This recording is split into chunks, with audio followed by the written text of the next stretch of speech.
I'm Marla Hickerson, your host of The Journey to Wellness, a place where we like to share stories. And it can be stories of a few different subjects. Like I've had someone come on and talk about cancer.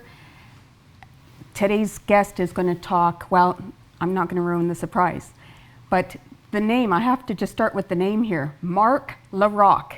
But Marc, M-A-R-C, I think just that name, Marc Larocque, to me says a fighter, like a wrestler, professional wrestler, a fighter, like there's some strength to the name, there's something just to the name itself. So I'm really excited. This is a new friend that I've met, Marc Larocque. I'd like to invite to speak with me about sharing his journey. Hello, Marc. Hi there. Welcome to Thank the you. Journey to Wellness. Thank you. And so before we get into exactly why you're here and what the subject is all about, just share a little bit about yourself. And let's start, like I say with each show, I'd like to kind of start with childhood a little bit and just kind of progress into where you are now. Okay, well, my childhood was relatively, in a nutshell, I guess you could say, average kind of childhood. I have an older sister, and I had 2 loving parents, and just born and raised in Thunder Bay. Oh, you're from here? Yep. Okay. Spent Nice. lots of time in Local. Fort Francis, as that's where my, at the time, my only living grandma was living. Oh, okay. So we spent a lot of times there, and especially our summers. Nice. Mm-hmm. That's like my father, my father, oh my goodness, Dave, you're gonna hit me for that one. My husband and his father, they're from the Fort Francis Okay. area, so, and he spent time on the farm. So was there a nice. farm there? He spent a lot of time on the farm. I didn't actually spend time on the farm, Okay. but yes, Lots of farms my dad there. and his parents were raised on a farm. Oh, okay. Yeah. Mhm. Okay. So your so say then let's go into high school years. Were those uneventful? What happened? Did you get a girlfriend? Well, high school is kind of a mixed bag of emotions, and it wasn't necessarily my favorite time of my life, just because I was always overweight, and kids can be cruel, and I just didn't really find my groove on like where I kind of fit in the schools and whatnot, and but I did make some very great friends, and I'm still friends with them to this day, which is nice. which is pretty great. Yeah. And they had actually helped me get through high school, because I didn't like it at all, Oh, okay. to be honest. And like it had its moments, but those were few and far between. So I was very happy to graduate. And very happy that you had some support there to help you get through those times. Absolutely. Did you have a girl support through those times, or did that come a little later? I did. Yes, I absolutely did. But after high school, I kind of went into college and whatnot. But my more serious girlfriends would come along in the later years of, early on in my college Okay. education and whatnot. Okay. Mm-hmm. So then coming into college, what did you take? I took developmental service worker at Confederation College. Hoping to work with what? Where did you go? Well, to be honest, to backstep just a little bit, I really didn't know what I wanted to take going into college. So I had originally signed up for social work, culinary, and rec and leisure. So I didn't know what I wanted to. So it was a variety of things I signed up for, and then I chose social work. And after the first year, actually, I didn't like it. Oh, okay. And so then I was informed of the DSW program, and it was like. So you transferred. It was it was that was your place? Instant love. Yes. Oh, okay. Yeah. Even just my grades, everything just kind of. I was very much sitting at a BC, Yeah. C's and B's on the first year of social work, but then once the DSW hit, it was the grades were A's and B's, and so proof was in the pudding. Yes. And that's where you finally felt like you fit in. Yeah, where absolutely. you maybe belonged a little bit more so.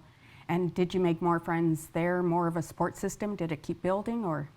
Oh yeah, like I still have a lot of friends too from college, and it was actually when I started my placement is where I really developed a lot of my solid friendships that I still have to this day. Okay, and where was placement?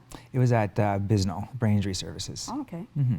And like I know the college because I graduated from 2 of those programs, from the rec and leisure and the culinary. Oh, nice. Yeah. So I love the college because you get the placement and then you get the job. Yes. So is that what happened? That's exactly what happened. Okay. I had my placement, so I graduated high school in year 2000, and then I went right to college, and then I had my first year placement at Bisno, and I never left. I was there for almost 17 years.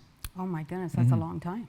It was quite a while, and then it got to the end, and I was just like, yeah, I need a change. Something needs to change. Okay. And I think we'll probably go into more of that in the later. Of course. bit. Yes. Okay. Yeah. So then going back to the beginning, is it around the beginning of your 20s? Yes, it was when I turned. It was around 20. I was around 23, I believe, is when kind of my life kind of took a drastic change. Share about it. Tell us. Okay, well, it was yeah. I have it branded on me, so to speak. September 2005, I was diagnosed with having MS, and it kind of shocked my family and I, and we were all just kind of like, oh no, now what? So I was scared for like what my future held, but it also was kind of calming in the way of I finally knew what was wrong with me, because I had my fair share of ailments and sickness, and I really didn't know what was wrong. So did you get misdiagnosed then at the beginning, or was it a straight? Oh, what? Yeah, okay. I had a misdiagnosis, Okay. and they really didn't know what was wrong. And to be honest, I was 23, and I literally thought I had a stroke because of my arm was like this, Okay. and my walking was severely impacted. And to pass you something, it was literally very taxic like this. Okay. And working in the healthcare, I knew something else was wrong with me. And What did they say at first? What did they thought I had thoracic outlet syndrome, which was just like a nerve or something in this area. And like a pinched nerve or something like yeah, that? Oh, okay. so I had gone to get like chiropractic care and whatnot, and racked up a very hefty bill. And it was because I originally thought as well, I may have gotten hurt at work, but after going through the appropriate channels and whatnot, it was deemed it was not at work, and so the hefty chiropractic bill that I had was too high, and I had to pay for it. Okay, and I'm thinking there's still a little bit more to that part of the story, and we'll get into that after the break. Stay tuned.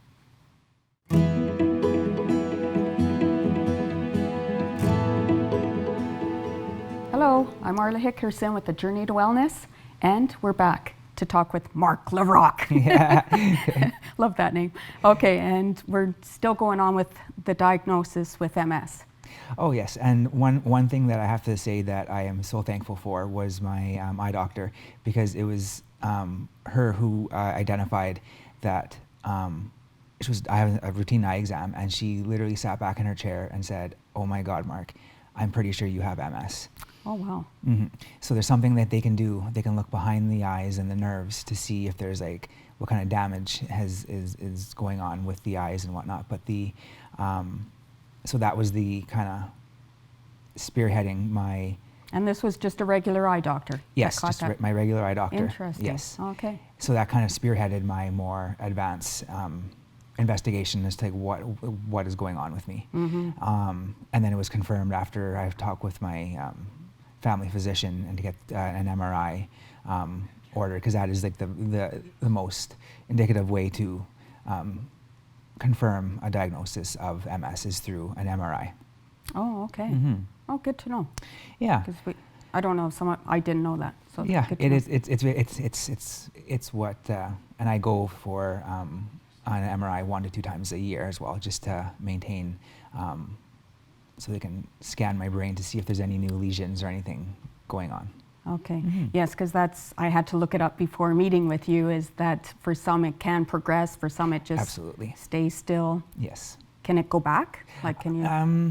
Not necessarily. Okay. You can maintain Okay. through like diet, exercise, medications, and whatnot.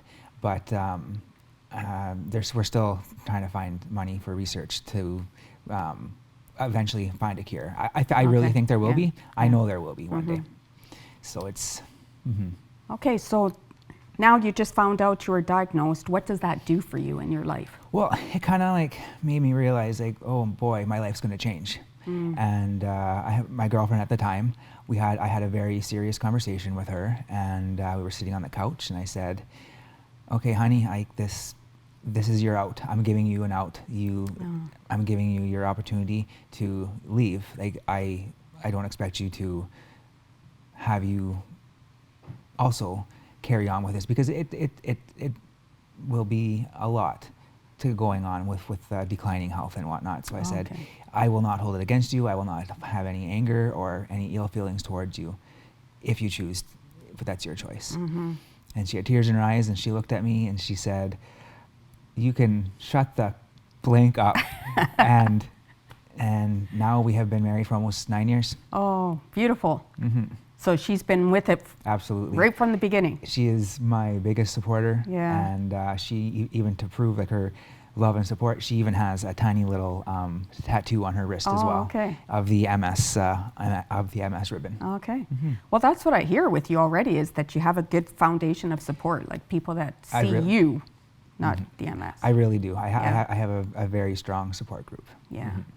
And then I had heard something about, was there a cross Canada tour?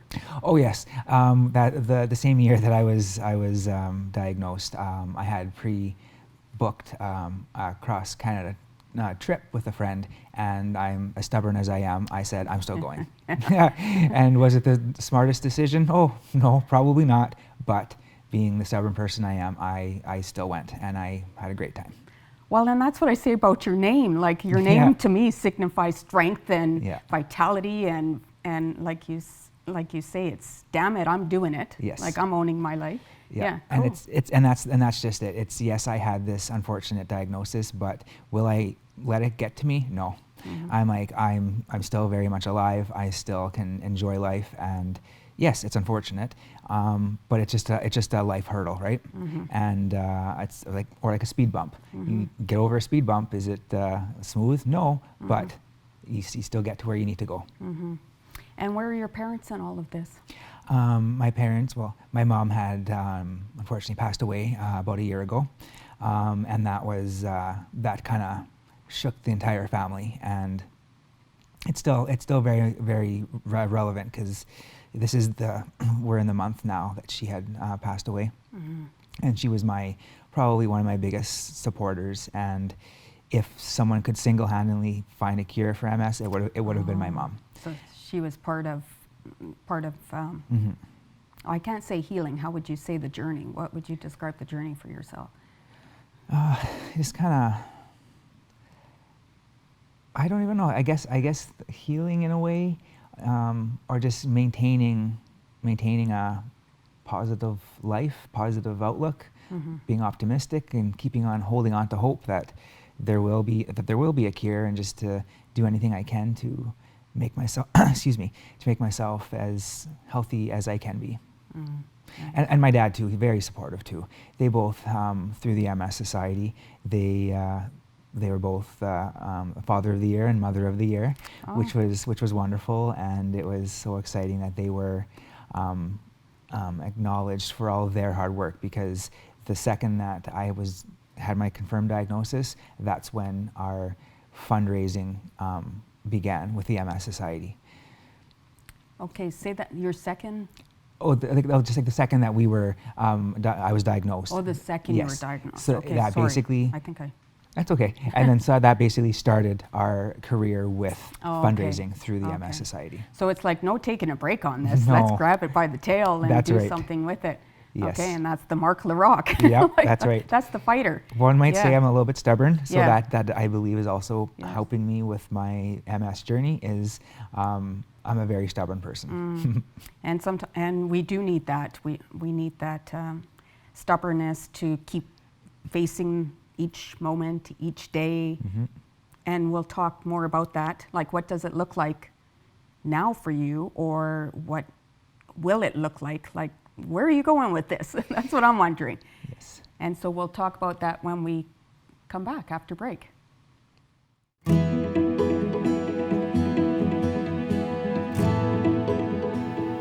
Hello, and and welcome back to the Journey to Wellness. So Marc, I'm going to go back a bit because I'm curious. You said Bisno for 17 years? Yes, just about 17 years. Well, I say 17 because I had my college placement there. Oh, okay.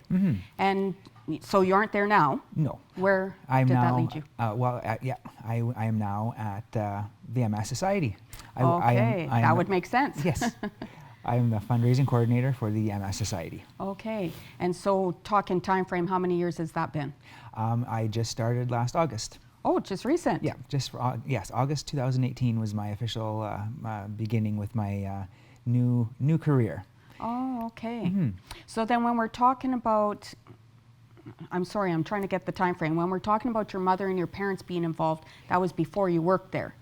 With the MS Society, yes. It was, okay, yes. so you were diagnosed, but you weren't working there yet. That's right. Okay, that That's makes right. sense. Yes, okay. we had a lot. We did collectively as a family. One of the first things we did with the MS Society was register for the MS Walk, and we did that as a family every single year, and it was something we always looked forward to. And it's actually coming up next month for the 2019 season, which is wonderful. But you aren't going to have your parents there. No, my dad will be there. My dad and my sister will be there. Oh, okay, and, nice. My mom will be there in spirit. Yes. But it's people always say, well, why the job change? And I always say, like, well, 17 years was a while for being at one job, and also to some of the main reasons that people that have MS, they have to really be mindful of is lack of sleep, stress, and heat. And working where I was, it has its stressful days. Yes, it would. Any job in healthcare really is a higher level of stress, and it was quite physical. So I was identifying that physically and emotionally and mentally that something had to give. Yes. Because who I was becoming, I didn't like. I wasn't necessarily I wasn't always pleasant to be around. Stressed out a lot. A little bit, yeah. And the stress level was really getting to me, and then I had an opportunity present itself, and I went for it. I took a risk, and I am so very happy that I did take that risk and take this step. And it's interesting because I am the fundraising coordinator for the MS Society, and as a child in elementary school, I had won the MS Readathon 1 year for the highest fundraiser. Oh my goodness. Yeah. Did some higher part of you know that you were going to deal with that at some point? Maybe. I believe in that, so maybe. Yeah. And interesting. It's funny, before my mom had passed, she was going through some things, and she actually found this tiny little pack sack that I had won for being the highest fundraiser, and it's this little dinosaur pack sack that says MS Society on it, and it's just, I thought it was quite cool. So it's like you're coming full circle. Now you're working there doing the fundraising part. Yes. Oh, how interesting. Yeah, and it's just the things that I've been able to do for the MS Society, whether it have been third party or directly with events that I have planned. So it's been very rewarding. You've been a big part of it, like just your role.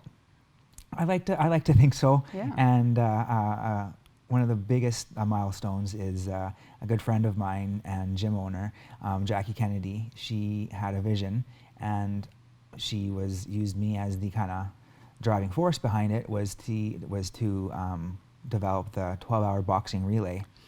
And over the past, we're going into our 4th year, coming up in June, and we have raised probably over $30,000 for the MS Society. Wow, that's a good amount of money.